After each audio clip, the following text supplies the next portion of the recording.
চিকেনের আইটেমগুলোর মধ্যে আমার এই কড়াই চিকেনটা খেতে খুবই ভালো লাগে।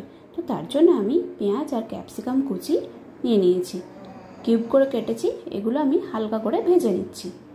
এরপরে ভাজা হয়ে গেলে আমি একটা জায়গায় তুলে রাখবো।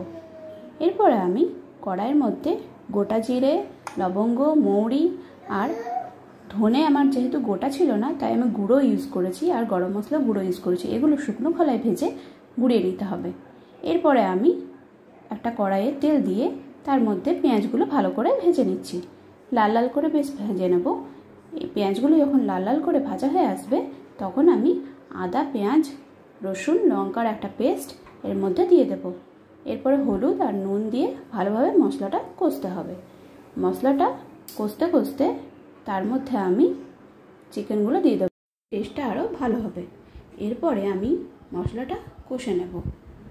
এর মধ্যে আমি ওই মাংসগুলো দিয়ে দিচ্ছি।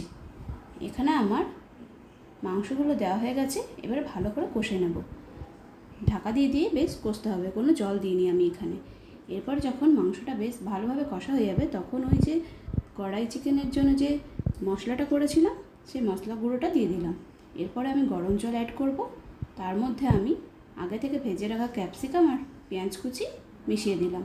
এবারে আমি বেশ কিছুক্ষণ 5 থেকে 10 মিনিট ঢাকা দিয়ে এটা হতে দেবো। রেডি হয়ে গেল।